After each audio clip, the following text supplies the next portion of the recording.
Good morning and happy 4th of July, man, from your boy Earl of Pearl and Cecil Shorts. We decided to bring y'all a live Ultimate 216 show. Y'all know the vibes. If you woke up, you already won. I hope you do something today that your future self will thank you for. I hope everybody is getting ready to enjoy their day with their family, their friends, and significant others and all that good stuff. Cecil, good morning. How you doing, brother? I'm good, man. Played basketball this morning. I am old, Earl. I am You old. still hoop? I try to. So Fridays up at this school they hoop, and it's like 5:30 in the morning, and we was getting it this morning. But by game two, bro, I was hurting. I'm in there hurting, but it was Hey, if fun though. It was McNuggets is fun. watching this, that is music to his ears because he needs somebody else to hoop with. He Oh yeah, needs somebody McNuggets a else to hooper hoop though. with. I'm just on the side. I hustle. I know my role. I'm like I'm not a 3 and D guy. I'm a hustle guy. I hustle, give it to McNuggets, let him do his thing. And people don't know, man, you hoop and you play baseball. And I think at one point, I remember when we was in high school, correct me if I'm wrong, but I think at one point you enjoyed hooping more than you did playing football, didn't you?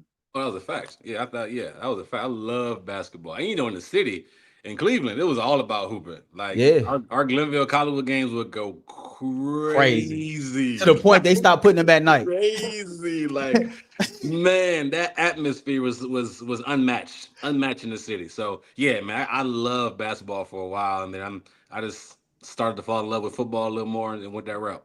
Hey, Curtis Terry was the first high school player to transfer from a school to a rival and get booed when he came back. I never forget that when he left Collinwood to go to the Ville, and then we played the Ville at home at night, that basketball game. I Yeah. remember the first play of that game. I think Jay Weaver dunked right off Yep. top, Yep. right off top. Yep. Shout out to Yep. Coach Banner, man. Shout out to that team. It's the 4th of July. We want to know where you watching from. What's your favorite thing to do on the 4th of July? What's your favorite food to eat on the 4th of July? Before we get started into some real content, growing up in the city of Cleveland, what was your favorite thing to do on this day? Ooh, that's a good one. I was thinking about this on the way in. I think the big thing for us will be like fireworks at nighttime. So we used to go to Euclid High School.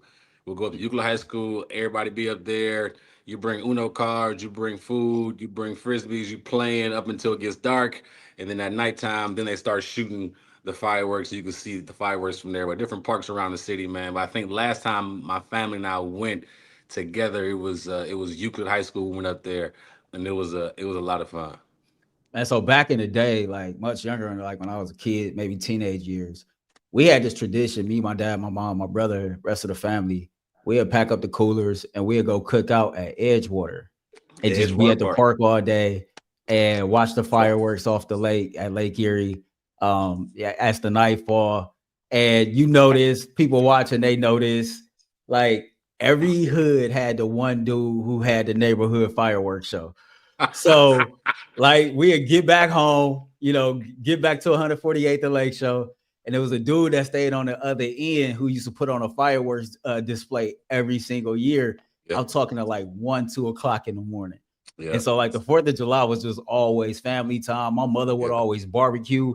Like, we used to just kick it. As I got older, I do remember kicking it at Euclid High School. Like it Hmm. used to be lit. Traffic used to be backed up on Be Babbitt crazy. Road Be forever. crazy. Like that was a good ass time. Man, I can never forget my mom's cooking though. Like every holiday, especially the fourth, we look forward to mom's cooking like all the time. Like whether it was barbecue ribs or hot dogs or hamburgers, and she had like this certain type of sauce. It was open pit sauce, I believe, but she put some of her little swang in it and put it over top. Oh man, all the snacks. It was yeah. Fourth of July was fun summertime for sure. We're gonna do a keep cut trade in the chat as we get ready to go through and get this show started. Keep cut trade 4th of July edition. Chicken, burgers, ribs. I'm gonna take hot dogs out. Hot dogs ain't, you know what I mean? Keep Chicken, burgers, ribs. Keep keep cut cut trade. trade. You I go first. need yours before we get started. Oh, need my so keep cut trade. You said chicken. I gotta write this down. And then what was the second one? Ribs, Burgers and burgers. burgers. So oh, this Glizzies is and tough. beers. Shout out to Market, Mr. King 562. I'm keeping the ribs. I'm keeping the ribs. I feel like ribs is there's rib-offs in Cleveland. Like there's No, for ribs sure. is a big thing, right? I'm gonna keep the ribs. That's gonna stay at the house. What I'm gonna cut is the burgers. I'm gonna cut the burgers and I'm gonna trade the chicken, but I don't know I'm gonna trade it for.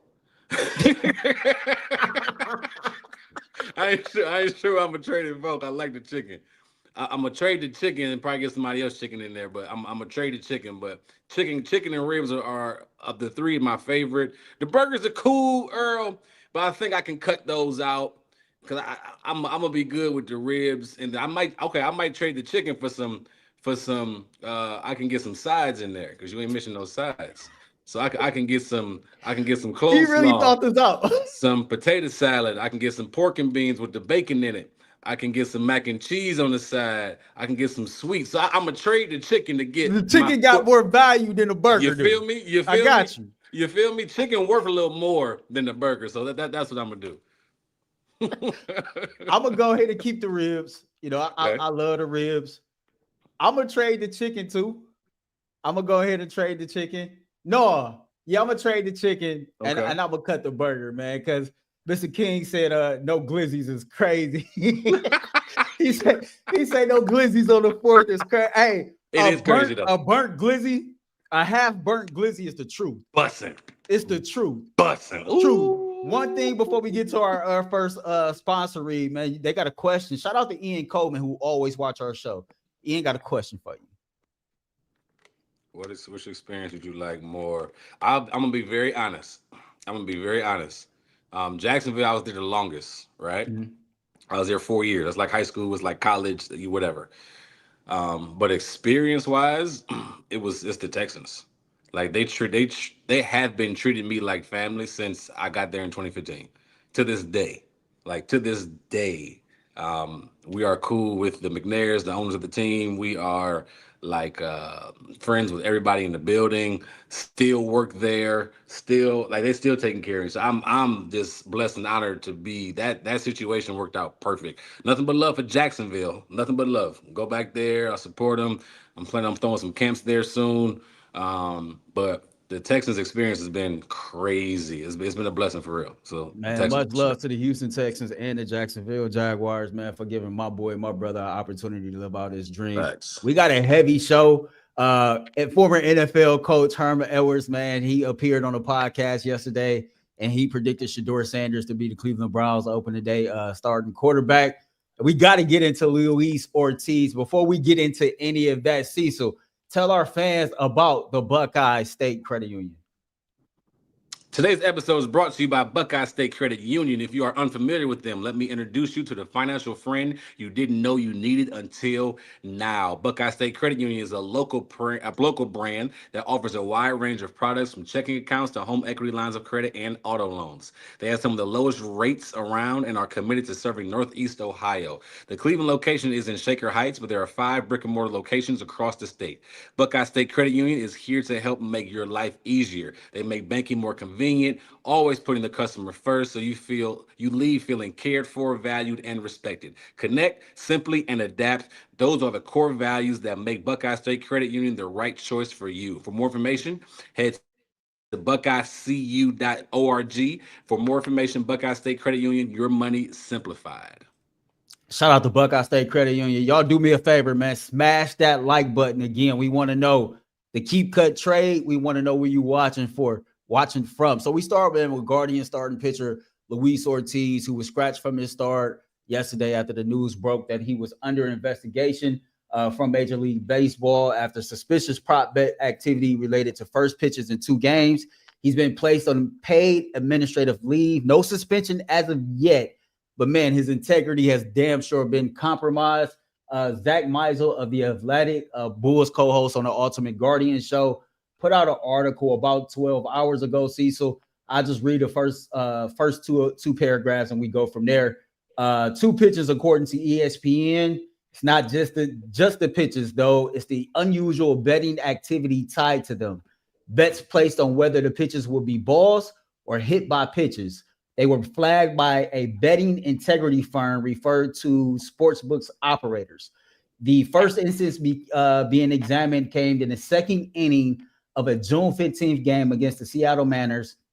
Ortiz started Randy Zerina, the first batter of the inning, with an 87-mile-per-hour slider, far outside of the zone. He would end up walking Arizona and would ultimately spiral into a 5-run inning for Seattle. The second instance came in the third inning of a June 27th game, which was just last week against the St. Louis Cardinals. Ortiz spiked the first pitch slider significantly wide of the strike zone to catcher Pedro Pages. Sorry for the mispronunciation. But the first batter of the inning, 2 pitches later, he hit a home run. The Cardinals scored 3 times in that inning. So that is the latest of what's going on with him. What's your thoughts on this, man? Because to me, when I look at this definitely screams I'm betting on games that I'm involved in, which ultimately will lead to a lifetime ban from baseball. When you heard this news, man, what was your initial thought process? I think my initial thought was, I hope it's not true, right? But as we got the details and they kind of break down what the bets were on, and they kind of break down when the bets happened, which was very recent, and how 3 states were flagged, like three different states flagged, like, okay, something's not right here. It's hard for me to feel like he is not guilty. Now I'm gonna wait till everything comes out, and I hope I'm wrong. But this Ortiz thing is wild. It's simply wild. And I'm looking at him, and I'm just like, I guess I don't understand his thought process. Like, I don't know all the details what he has going on behind the scenes. Everybody's different. Everybody got stuff going on that we don't know about. I don't know if he's in trouble with somebody, or if he got caught up with the wrong people, or if he's trying to make some money on the side, whatever the case may be. But you can't do stuff like this. And the fact that you're betting on games that you're involved in, that you're pitching in, like, it's almost astonishing. Like, you're bold to think nobody's going to catch up to what's going on. So nobody's going to catch up to what you're trying to do. It just makes too much sense right now. I'm hoping that for his sake, his family's sake, this nothing comes of this. But the details say what the details say, and it sounds like things could get ugly for Luis Ortiz. It's just interesting because in baseball last year, a guy got suspended. No, I'm not sorry, not suspended. A guy from the Padres, if I'm not mistaken, he got banned for life last year for betting on games that he was involved in. Every year, it seems like it's somebody that's keep popping up with his baseball and basketball now with Malik Beasley's situation. And then Michael Porter Jr.'s brother, I can't think of Jonte. Yeah. Jonte Porter, something like that. The dude you talking about, former second baseman of the San Diego Padres. Yeah, he was banned for life after gambling on baseball. Real quick before you finish that point, part of this article from CBS Sports says Major League Baseball allows players to legally gamble on sports, but not any diamond sports, which means they can't gamble on baseball or softball at any level. This article cites that young man was banned for life. Also, there was an umpire and another player that was suspended for a year. So this thing, as you said, is really starting to get out of hand. And this is the complex situation you find yourself in when you get in bed with gambling partners, right? Every professional sport has a gambling partner associated with their brand. You know, we get on FanDuel all the time, and you see all these different prop bets and things like that they would want you to tell, et cetera. And so, you know, when you kind of get in bed with gambling, these are the breaks, because it's not like this wasn't an issue beforehand. I don't know what's going on in his life either. You know, me and you talked beforehand that baseball players, they make guaranteed money. According to Spotrac.com, his 2025 payroll salary was $782,600. So, I mean, you ain't making millions, man, but like, I mean, we from the inner city of Cleveland. That's a lot of damn money. That's a lot of money. You can take care of yourself with that for a year. So it's unfortunate for him. It's unfortunate for the Cleveland Guardians, who lost again, by the way. They lost 1-0 to the Cubs in the extra innings. They returned home today. Is that 6 in a row? 5 in a row? 6 in a row. They are on their way to Detroit next to start a series with the Tigers. Detroit series. Yeah, so it's tough right now. I think this is very unfortunate. I think his career is over because, like you said, man, you compromising your own integrity. Yep. Like you out here playing Russian roulette with a thing that they got an eye in the sky on. And so whatever punishment you get, you deserve. To me, it screams that you knew what was up and you just didn't care. That's how I see it. It's bold. It's Real bold, Earl. bold, real bold. It's bold. Like you literally, and I wonder who placed the bets. Obviously, it wasn't under his name. I'm assuming you can't be that silly put under your name. But it just makes too much sense. The wild pitches and then the runs after the inning. It's just too much. And the type of bet it was, like I think they call it micro bets, where you Yeah. can bet on certain pitches. Like the type of bet it was, and for it to happen twice, come on, man. It just makes too much sense. So again, don't know the situation, don't know the background. Hope he's not in any trouble or like you said, with the wrong people. But we got to be smarter. Like as those athletes playing today, you have to be smarter. What happened to investments? Or businesses or getting into something productive with your money off the field rather than gambling on your own self, right? And in the MLB, I'm not sure about other sports, but the MLB, like you mentioned, you can bet on basketball, football, hockey, soccer, just not no type of diamond sport, which is softball or baseball. So this is just not smart. And I agree with you. Whatever he gets, if they found him guilty, he truly deserves. All right, before we move on, man, to talk about Shedeur Sanders, we actually got some super chats on our show, man. Don't forget, you can super chat into this show to get your comments read first. A lot of fan engagement today on the 4th of July. I want to thank y'all. Thomas, man, sent $10. Shout out to you, man. He says, watching from Wyoming, missing home. Thanks for working today and doing the show. Thanks for tuning in. Y'all can be anywhere else, but y'all here with us right now. Quanda Champ says, you guys are doing great. Love the show. Earl, you the GOAT, bro. Appreciate you, man. Shout out to my brother Quanda Champ. As we get ready to move on, man, and we talk about one Shedeur Sanders, more video than surface. We got coaches talking, man. We'll get to that next. But first, I got to tell y'all about FanDuel. Check this out. Summer sports are in full swing right now. And whether you're all about baseball under the lights, golf on the greens, or the high stakes of soccer action, FanDuel is the best way to make every game even more exciting. You're already following the action, so why not make it a little more thrilling with FanDuel? You can get in on the game while your friends are getting sunburned at the beach. I've been using FanDuel to track my favorite matchups, and the apps keeps it fresh with newly day promotion and fun ways to bet. New to FanDuel, new customers can get just $5 and $150 in bonus bets if your first bet wins. Open FanDuel app today or visit FanDuel.com/UCSS to get started. Shout out to FanDuel. So, video surfaced yesterday of Shedeur Sanders down in Miami working out, getting ready for training camp. If you don't know, Cleveland Browns rookies report to training camp July 18th. The veterans report to training camp on the 22nd of July. And I believe the first practice is in 2 days after that. Well, we got the video. Let's play the video and show Shedeur working out down in Miami. And you seen this and you highlighted that his throws look crisp and you kind of seen some improvement in the mechanics from when this process started and, doing his private workouts, the rookie OTAs and voluntary workouts. What's your thoughts on just what you see from him and his throwing motion, the accuracy, things like that on this video? Keep in mind, Mr. Shorts was also a high school quarterback, so I'm interested to see what your thought process on that was. Love his motion. Love how he's getting the ball out quickly. You can tell he's really been working on mechanics. He's always been an accurate guy, even since high school. But love his feet, how he's moving his feet in the pocket, pushing off that back foot, using his hips. And people talk all the time, oh, he doesn't have the strongest arm. His arm is more than strong enough. Is it a Cam Ward type of strong arm or Patrick Mahomes? No, but most guys aren't. Most guys don't have that. It's about getting the ball out quickly. It's about being accurate as possible.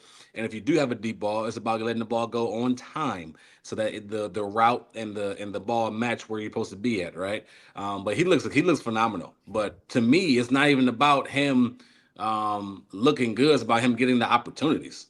Like he needs opportunities with the ones. He needs opportunities with the twos. He can't just be with rookies only in practice. So I'm hoping in training camp I can see more of him getting the opportunities that he needs to really go out there and show what he can do. But he looks really good, man. He was down there with Cam Ward and their trainer, Daryl Corbett. Definitely does a really good job trying to get him on the show to talk ball. But man, listen, Shedeur is, we talked about it, Earl. He's talented. Like, he has all the talent and the ability you want. He has the leadership qualities you need. He has everything you want in a quarterback, from the swagger, the confidence, the accuracy, the whole nine. He was his opportunity. Yeah, man. People love Shedeur Sanders in the city of Cleveland. He's been getting a lot of praise from a lot of veterans across the league, near and far. When you start to hear other people speak of Shedeur Sanders as somebody that's, as we've been talking about gambling this whole show, I seen something on Bet360 that said he was plus 700, tied for third to be the Cleveland Browns opening day starter. Shedeur has the confidence, he has the poise, he has the swag, he has the moxie. He already is in tune with what he needs to do to be in touch with the community. He's damn near at every high school. He's at every event. He's doing what he do to acclimate the fan city, and that's the best way to get the people to embrace you, by showing that you give a damn about something that matters to them. And then you put it all together. If he's able to ball out on the football field, man, things can be great here in the city of Cleveland.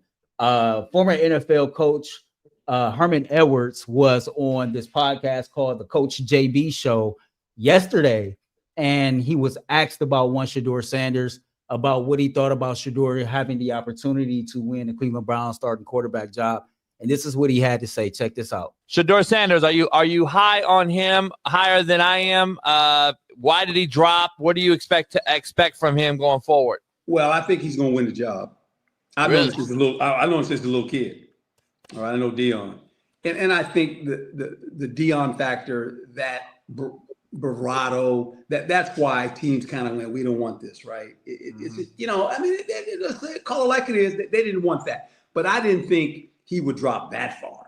Yeah, it's crazy. But once they start falling, then it's just But I think that was all because of when he came, when you decided to draft him, you knew what you were going to get, and they didn't want all that attention. So if I was there and it's even, I'm playing the rookie. Because I always told players this when I was a coach. I said, let me tell you something, guys. Here's the deal. I used to tell the veterans this. Look, if it's even with you and a rookie, I'm going to play the rookie. Shout out to the Coach JB Show. Shout out to Herman Edwards. I'm interested to hear what you have to say. I'll say this because, the Browns drafted two quarterbacks. You draft Dillon Gabriel in the third round. You draft Shedeur Sanders in the fifth round. And when I definitely agree that it was other things that made Shedeur Sanders fall as far as he fell in the draft. Let's just keep it real. When we went through this entire pre-draft process and we did our shows and we were talking about quarterbacks to the Cleveland Browns and we were ranking the top draft prospect quarterbacks, not once did I see Dillon Gabriel listed in the top 10 of any of those quarterbacks. When they ranked the top 100, 150 players, I never seen Dillon Gabriel ranked in the top 100, top 25. Now, depending on who you talk to, somebody like Mel Kiper had Shedeur Sanders as high as first. I seen Shedeur Sanders in an entire total 150 player board as low as like 30th, 32nd. And so I guess the point I'm making is, at minimum, Shedeur Sanders probably should have been a second round pick. I don't see any scenario to where his talent shows you that he's third, fourth, fifth round pick. And if you're a team who missed out on an opportunity to have a guy that can, change your franchise on and off the field because you couldn't handle what came with him, then I think you need to do a better job of having a proper PR structure in place so that you can handle primetime players that come with primetime fan bases. I'll tell you what, Earl. Preseason, this is my thought process. Because I watched the big show. I watched the Cleveland Ultimate Cleveland Sports Show. I watch it a lot. And what's being brought up a lot, whether it's guests or whether it's Jason or whoever it is, they're like, hey, the 2026 quarterback class is where their eyes are set, right? Cool. If that's the case, I don't want to see nobody else at quarterback but the two rookies. I don't want to see Joe Flacco. Joe Flacco is 40 plus years old. We know what we're getting in Joe. Joe probably, in my opinion, just looking at the age, looking at what he did last year when Indianapolis, he probably can't last a full season like he was once able to, right? Just because the older factor. That's just what it is. He's a placement guy. He's a guy there to help the rookies. I'm looking at Kenny Pickett. He had his chances. He had chances in Pittsburgh. He went to Philly, beat the backup. He's not who we want him to be. He's nowhere he shouldn't be. You traded for him and then drafted 2 QBs. I'm questioning the Browns. Why would you trade a guy, give up a pick for a guy, and then go draft 2 QBs if you really believed in him? You're trying to sell us you believe in Kenny Pickett? Don't sell me that dream. Don't do that, okay? Preseason, all I want to see is Dylan Gabriel and Shedeur Sanders. I don't want to see nobody else. Nobody else. Because those 2 guys need the opportunity to go win the job and then put them in the fire. Put them in the fire. Let them show what they can do. Let them battle it out, choose one, and ride with them and see what they can do. And I'm not big on switching quarterbacks. I hate that. Let the rookie battle all 17 games. If he's healthy, battle all 17 games. Let him develop. Let him get better. Stefanski, you're supposed to be the guru. Kevin, you're supposed to be the guru. This is what you're supposed to do. You got 2 guys that are extremely accurate in college, that were unbelievably accurate in college. You go out there and develop them. You go do it. If you're the guru like you say you are, if you're the guru like everybody says there is, he can develop. Prove it. Prove it. Pick one and develop him throughout the year. And if they don't turn out how you want to, okay, then you can go get your quarterback or whatever you want to do. But what if he does turn out? Great. To me, talent-wise, like you mentioned, Shedeur is way better than Dylan. Dylan wasn't nobody's list. Let's call a spade a spade. Nobody was thinking about Dylan Gabriel being drafted in the first 3 rounds. Nobody. It was nobody's list. Nobody was talking about him on TV at all. They were listing top 10 quarterbacks. He wasn't in the top 10 quarterbacks. Like, come on, let's be real here. And let's also be honest. Andrew Berry ain't good at drafting now.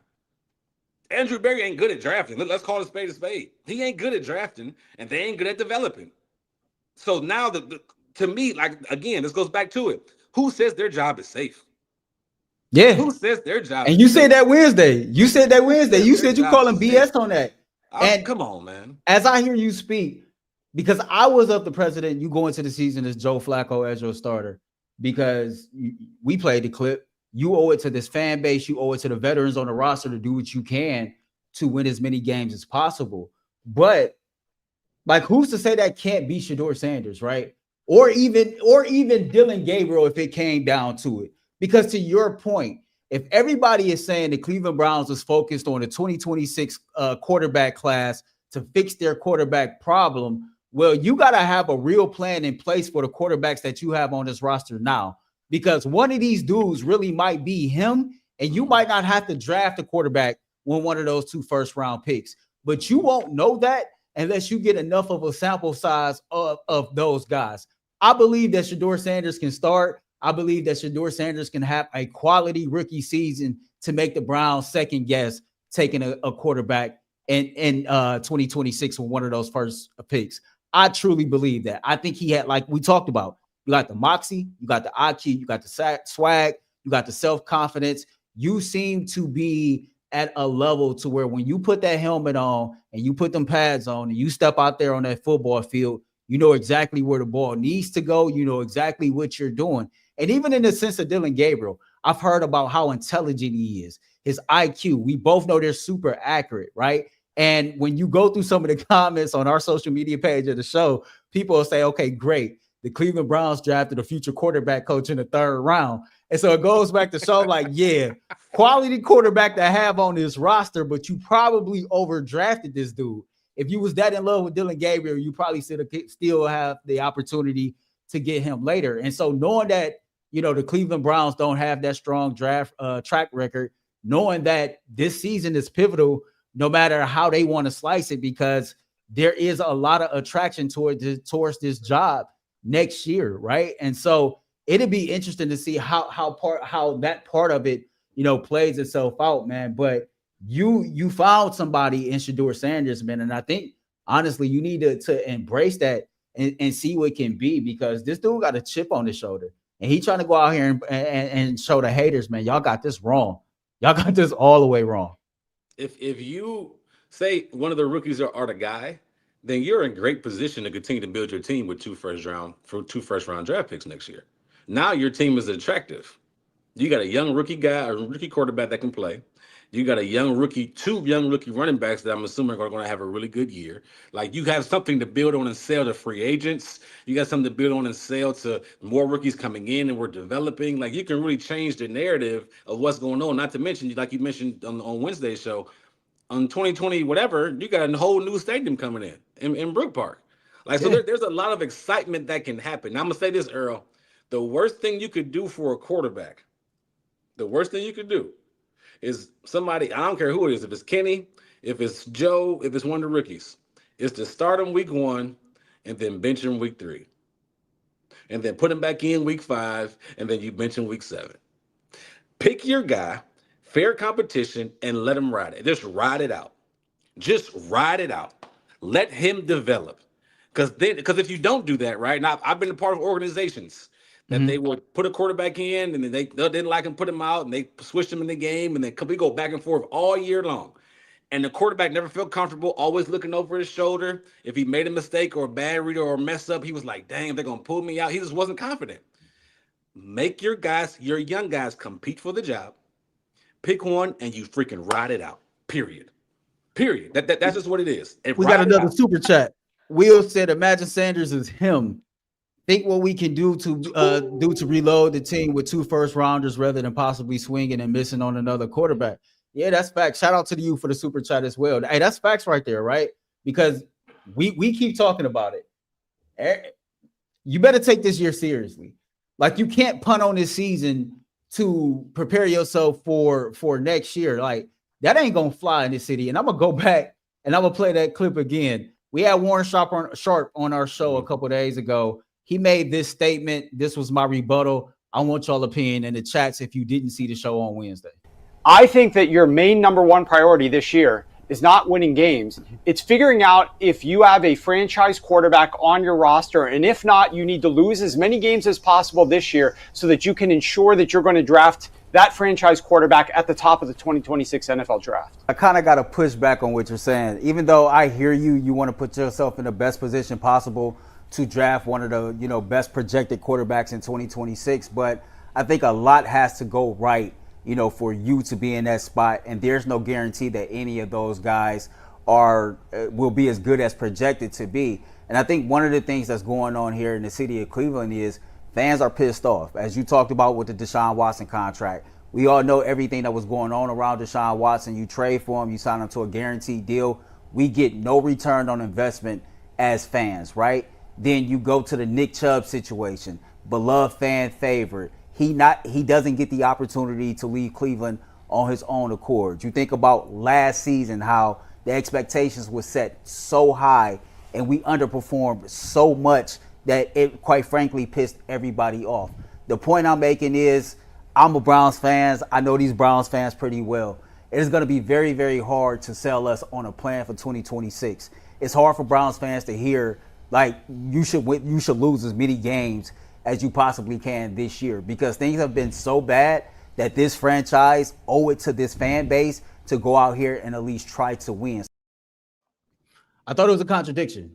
You can't try to figure out who your franchise quarterback is, and if you can't figure it out, then lose as many games as possible, because it's going to take more than 2 or 3 games to figure out if you got a franchise quarterback. You know what I mean? Like, you can't, and like, you can't sell losing to this fan base. Like, that is not something that's going to fly here. Like, you can never tell a Cleveland Browns fan, don't go out here and give no effort. Don't go out here and try to put forth your best foot forward to win as many games as you can. Like, despite how bad last season was, despite what Vegas says the over-under win total should be, the hell with all of that, man. Strap them up, go out there and put your best foot forward and try to win. And if I'm Shedeur Sanders or Dylan Gabriel, man, to hell with what y'all talking about. I ain't trying to lose a damn thing. I'm going to go out here and I'm about to ball, and I'm about to show y'all I'm him. Talk, man, to hell with Arch Manning, to hell with the rest of them dudes in 2026. I'm here right now. That would be my attitude, and I don't doubt for a second that either one of those quarterbacks have that attitude. Go through some of these comments real quick as we get ready to wrap up this show, man, you got any final thoughts? Man, I truly want. I'm just gonna be honest. I truly want Shedeur to win the job. I truly want him to have a fair opportunity. It's gonna be hard for him to win the job if he's not getting the first and second team reps. I'm just gonna be honest with you. It's gonna be hard. And I think you reached with a Gabriel pick. I don't want to hear about Deshaun Watson. Like, I don't want news to pop up. I don't care if he's healthy. I don't care. He just got married this weekend. Congrats to him and his beautiful wife. But as far as football, I don't want to hear about him in the Browns uniform. I could care less. He needs to be the best mentor he could be, but that's it. He shouldn't even touch the field at all. To me, it's about developing number 12. That's what it's about. Develop 12, and I think everybody already, they want to see him play. The other vets, they want him to be in the build. They want him to be in the spot. There's certain guys you want to play for. He's the guy you want to play for. So I'm hoping things work out in that way. But I'll be honestly that Warren Sharp guy. I respect what he does, but that take was just it wasn't a good take. Yeah, I ain't agree with that take either, man. But what I do agree with, man, we got 239 people watching this. Again, smash the like button. We thank y'all for tuning in to a live Ultimate 216 show on the 4th of July. It's time for y'all to get up out of here. Don't forget, at 11 o'clock this morning, a premiere episode of Behind the Glass with myself, Mikey McNuggets, and Ant, man, to give you some more bonus content on this day. After that, get outside, enjoy the weather, enjoy your families, enjoy some good food, enjoy some fireworks. Create memories, man. Life is short. This is my first 4th of July without my mama, and this was her favorite holiday. So, like, if you got an opportunity, if you can move every limb, if you got breath in your body, get around some love today, man. Remember, be great, spread love. Being great come with a price. Spreading love is priceless. Until next week, we are out. Love y'all. Peace.